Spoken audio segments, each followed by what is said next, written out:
사도신경으로 신앙 고백하심으로 5월 1일 금요일 새벽 기도회를 시작하겠습니다.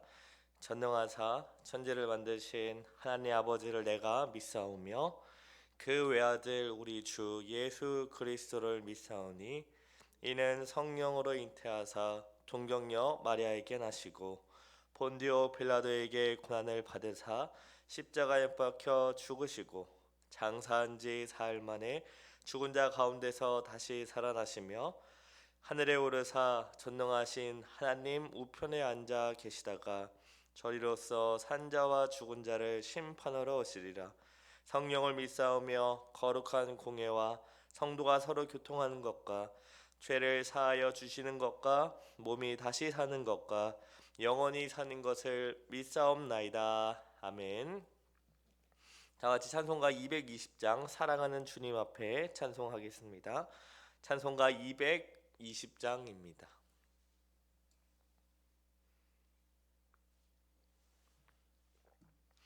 찬송가 220장 사랑하는 주님 앞에 다같이 찬송합니다.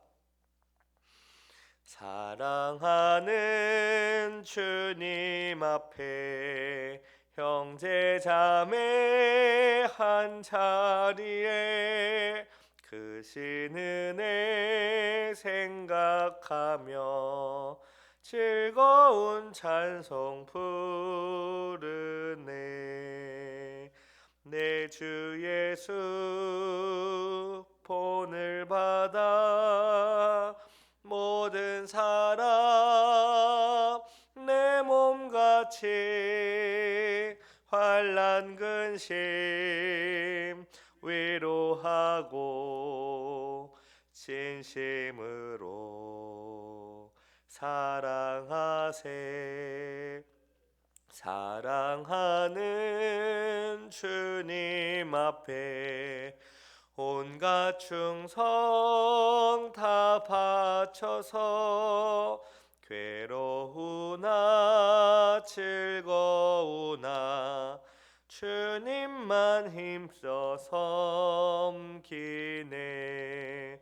우리 주님 거룩한 손 제자들의 발을 씻어 남 섬기는 종의 도를 몸소 행해 보이셨네.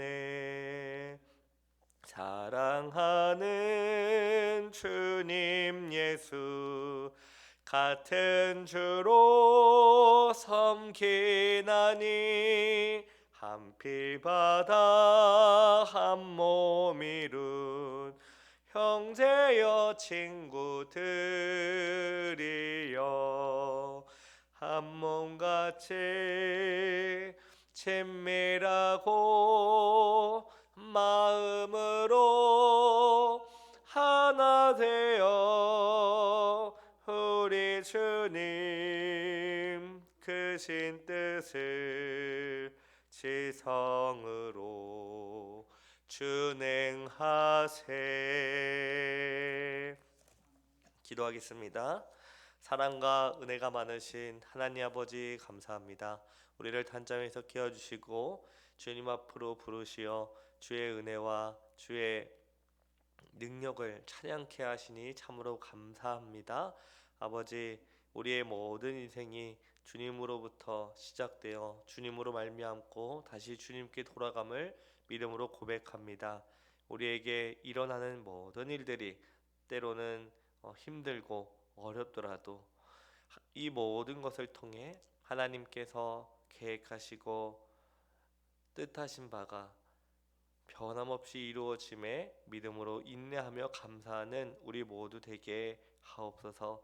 하나님 아버지, 우리의 모든 걱정, 근심, 염려, 모든 크고 작은 문제들을 주님 앞에 다 내려놓고 주의 약속의 말씀을 붙들며 믿음으로 살아갈 수 있게 은혜를 더하여 주시옵소서.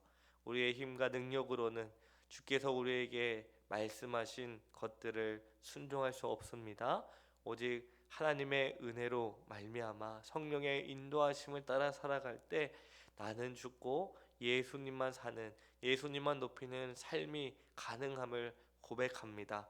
아버지여, 우리가 간절히 바라온 것은 이 세상에서 잘 먹고 잘 사는 그런 성공하는 것이 아니라 하나님의 은혜로 부르신 자녀답게 하나님 아버지를 더욱더 닮아가며 이 세상에 하나님의 살아계심과 하나님의 그 위대하신 능력과 은혜가 예수 그리스도를 통해 또 교회를 통해 온 세상에 전파되는 것입니다. 아버지, 우리의 모든 것들을 간구하되 주의 나라와 주의 이름의 뜻이 우리를 통해서, 우리 교회를 통해서 온전히 이 땅 가운데 이루어지기를 간절히 기도하게 하옵소서. 이제 하나님 말씀을 듣습니다. 성령 하나님 조명하여 주셔서 주의 뜻이 무엇인지 밝히 알려주시고 그 뜻에 순종함으로 하나님을 기뻐하시는 우리 모두가 되게 하옵소서. 감사드리며 이 모든 말씀 예수님의 이름으로 기도합니다. 아멘.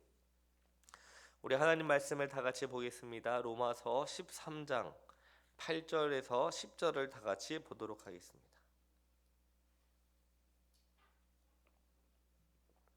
로마서 13장 8절에서부터 10절 말씀입니다.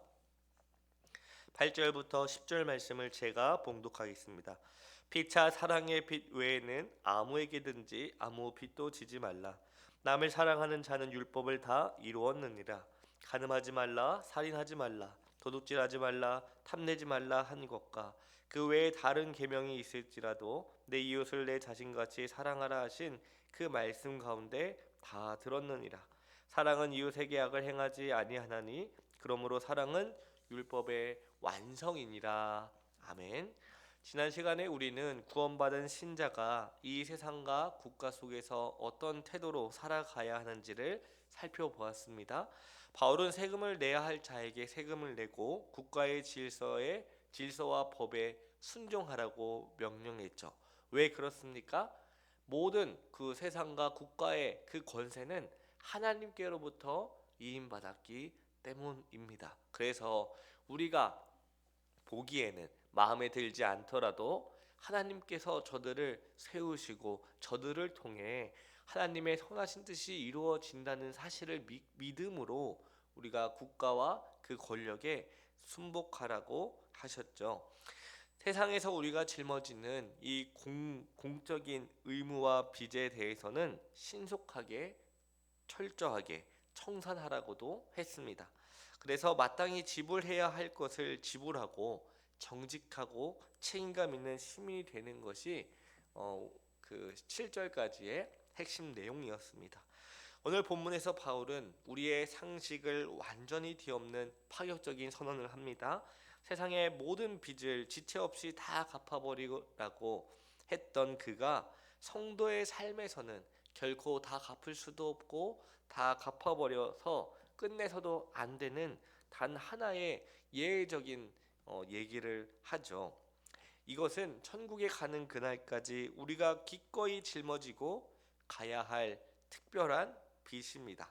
오늘 말씀을 통해 이 빚이 무엇인지 그리고 이 빚을 갚으며 살아가는 삶이 어떻게 우리 안에서 율법을 완성했는지 알아가 보도록 하겠습니다. 먼저 오늘 본문 8절을 다시 보시기 바랍니다. 제가 읽겠습니다. 피차 사랑의 빚 외에는 아무에게든지 아무 빚도 지지 말라. 남을 사랑하는 자는 율법을 다 이루었느니라. 우리가 세상을 살아가면서 가장 견디기 힘든 것은 바로 빚입니다. 빚은 관계 속에서 지배와 종속을 가져오는데요. 이 빚이 있는 한 우리는 진정한 자유를 누릴 수 없습니다. 요즘 대학생들을 위해 그 학자금 대출이라는 제도가 이제 국가가 잘 이렇게 세워서 운영하고 있지 않습니까? 그래서 형편이 되지 않는 우리 학생들을 위해서 학교에 가서 공부할 수 있게 너가 꾼 꿈을 펼칠 수 있도록 국가가 지원하는 아주 좋은 제도라고 생각합니다. 하지만 아쉬운 건 뭐예요? 대학교 졸업하자마자 대학생들에게는 뭐가 있는 거죠? 빚이 있는 거예요. 빚. 그래서 취직을 하든 또 뭐 더 공부를 하든 더 뭐 일을 하든 이미 이 빚을 갚아야 된다는 생각을 가지고 이 사회를 이제 사회로 나간다라는 것이죠. 물론 그렇게 해서라도 공부를 해서 직장을 얻고 어느 정도 자리를 잡아갈 수 있기는 하나 그 마음 한켠에는 어떤 마음이 듭니까? 빨리 이 빚을 갚아버려야지. 내가 빨리 청산하고 진정한 자유를 얻어야지라는 생각을 대학생이라면 그 학자금 대출을 받아본 사람이라면 누구라도 그런 생각을 했을 것입니다. 그런데 바울은 단 하나의 예외를 오늘 본문에서 말하고 있어요. 평생을 두고 갚아도 다 갚을 수 없고 갚아버리려고 끝내서도 안 되는 유일한 빚이 있다. 그것이 바로 사랑의 빚이다 라고 말합니다. 우리는 왜 이 무거운 사랑의 빚을 져야만 할까요? 마태복음 18장에서 예수님은 1만 달란트의 빚진 자의 비유를 말씀하십니다. 본래 우리는 하나님 앞에서 영원한 사망과 지옥이라는 도저히 갚을 수 없는 1만 달란트의 빚을 진 파산자였습니다. 여기서 1만 달란트는 우리가 평생 일해도 갚을 수 없는 어마어마한 금액입니다. 그런데 하나님께서 예수 그리스도의 십자가 보혈로 예수님의 그 공로로 그 천문학적인 빚을 단번에 탕감해 주셨죠. 이 엄청난 탕감을 경험한 자는 세상을 살아가는 방식이요 완전히 달라집니다. 세상을 바라보는 또 나 자신을 바라보는 이 시각이 완전히 달라진다는 말입니다. 내 곁에 있는 이웃에게 심지어 나에게 상처를 준 사람에게도 권리를 주장하지 않는 것이죠. 예전에는 누가 자기 자신을 조금만 건드리면 어떡하죠? 너 죽고 나 죽자 이런 식으로 가지 않습니까? 예전에는. 그런데 그 하나님의 놀라운 은혜를 알게 되면 어떻게 되죠? 나는 하나님께 주고 마땅한 빚을 탕감받았으니까 그들이 나에 대해 뭐라 하든지 상관없이 사랑하고 섬길 수 있게 된다는 거죠. 이것은 인간의 그 이해 논리로는 도무지 이해될 수 없는 사실입니다. 세상의 빚은 사람을 종으로 만들고 관계를 파괴합니다. 그러나 은혜로 말미암은 이 사랑의 빚은요, 우리를 동등하고 아름다운 지체로 묶어줍니다. 내가 베푸는 사랑이 나의 공로가 아니라 하나님께 진 빚을 이웃에게 대신 갚고 있는 것을 알기 때문이에요. 그래서 이 사랑의 빚은 갚으면 갚을수록 이 정도면 됐지. 도대체 얼마나 더 바라나. 역시 사람의 욕심은 끝이 없다. 이렇게 말할 수 있을까요? 이렇게 말할 수가 없습니다. 신기하게도 사랑하고 섬기고 또 섬길 때 그럴수록 내가 받은 하나님의 은혜가 더 크다라는 사실을 알게 된다는 것입니다. 그렇다면 일상 속에서 이 사랑의 빚은 어떻게 갚아야 할까요? 바울은 9절에서 십계명을 직접 인용하여 이 사랑의 빚을 갚을 때 신앙생활에서 일어나는 놀라운 변화를 말씀합니다. 오늘 본문 9절을 다 같이 한번 읽어보겠습니다. 간음하지 말라, 살인하지 말라, 도둑질하지 말라, 탐내지 말라 한 것과 그 외에 다른 계명이 있을지라도 내 이웃을 내 자신같이 사랑하라 하신 그 말씀 가운데 다 들었느니라. 아멘. 우리는 종종 신앙생활을 무엇을 하지 않는 것으로 오해합니다. 남에게 해코지를 하지 않는 것, 다른 사람들이 보기에 크게 죄를 짓지 않는 것, 또는 말씀을 읽는 것, 기도하는 것, 이런 뭔가 하지 않는 것 또는 하는 것으로 신앙생활이 전부다라는 기준을 또 자기 나름대로에 세워서 그것을 하면은 그래 이 정도면 됐지라는 생각을 한다는 거죠. 근데 놀라운 사실은 예수님 당시에 율법에 능했던 바리새인들이요 그렇게 했습니다. 율법의 문자적인 조항들을 지켜낸 그 얄팍한 을을요 바리새인들은 자랑을 했다라는 것이죠. 하지만 우리가 실제로 사람을 칼로 찔러 죽이지 않았다고 해서 우리 마음에 사람을 미워하는 마음이 없을까요? 우리가 남의 지갑에 손을 대지 않았다고 해서 우리 안에 탐욕이 없을까요? 그렇지 않습니다. 이 율법은요 사실 우리가 지켜야 할 최소한의 영적 한선입니다. 그러니까 하나님이 율법을 주신 본래의 목적은 그런 하지 말아라 정도로 끝나라는 게 아니라는 거죠. 바울은 이 율법의 진정한 목적을 9절 하반절에서 다 들었느니라 한 단어로 요약합니다. 이 단어는 머리라는 뜻이에요. 흩어져 있는 수많은 지체들이 이 하나의 머리 아래로 모여서 통제를 받듯이 이 파편화된 수많은 율법 조항들이 상당히 많거든요. 근데 그 조항들이 이 사랑이라는 단어 하나에 다 묶여 있어서 총괄한다라는 겁니다. 그러니까 우리가 십자가의 은혜에 감격하여 이웃에게 사랑의 빚을 갚기 시작할 때 수많은 율법 조항들은 이 사랑이라는 뿌리로 수렴된다라는 것입니다. 그러니까 더 쉽게 말하면 우리가 사랑하다 보면은 그 율법의 모든 조항들을 살인하지 말라, 간음하지 말라, 탐내지 말라 이런 모든 조항들을 자연스럽게 지킬 수 있게 된다라는 것입니다. 물론 우리는 이 율법의 조항들을 지킬 만한 능력을 가지고 있지 않습니다. 모든 사람은 죄인으로 태어났기 때문이죠. 사람은 사람이라면 모든 본성은 하나님보다 나를 더 사랑하고 이웃보다 나를 더 사랑하는 그 본성을 가지고 있습니다. 그래서 예수 그리스도의 십자가의 보혈 그 은혜와 또 성령 하나님께서 우리 안에 계셔서 우리 안에 사랑하라는 마음을 가득가득 채워주실 그때에 비로소 이 이웃을 사랑하라는 율법을 온전히 다 지킬 수 있게 되는 것입니다. 바울은 9절에서 모든 계명이 이웃 사랑 안에 다 들어있다고 선포한 후에 10절에서 율법과 사랑의 관계에 대해 말씀합니다. 오늘 본문 10절을 다시 보시기 바랍니다. 사랑은 이웃에게 악을 행하지 아니하나니 그러므로 사랑은 율법의 완성이니라. 이 본문에서 율법의 완성이라는 단어에 집중하시길 바랍니다. 이 완성이란 단어는 빈 그릇에 물을 부어 모자람 없이 가득 채운 충만한 상태를 의미합니다. 율법이라는 거룩한 그릇 안에 이 사랑이라는 내용물이 가득 채워지면은 자연스럽게 그 사랑이 흘러 넘친다라는 것이죠. 이 말은 무엇이냐? 우리 안에 무엇으로 가득 차여 있느냐라는 것을 돌아보게 합니다. 입에서 나오는 것은 우리 마음에 있는 게 나옵니다. 그 마음에 사랑이 없는데 어떻게 입에서 사랑이 나올 수 있을까요? 어떻게 눈에서 또 손에서 이 사랑이 나올 수 있겠습니까?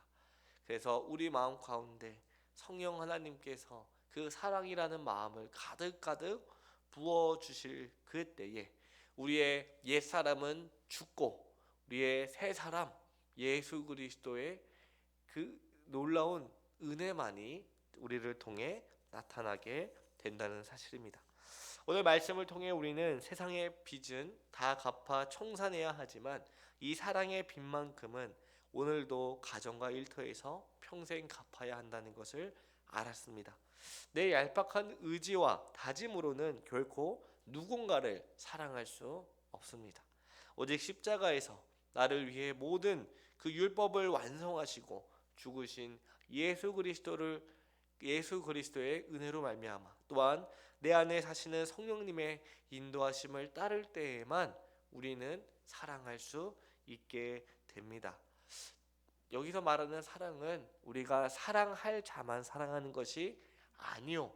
사랑하기 어렵고 힘든 사람마저 그것이 비록 나 자신일지라도 사랑해내는 하나님의 놀라운 은혜와 능력임을 가리킵니다.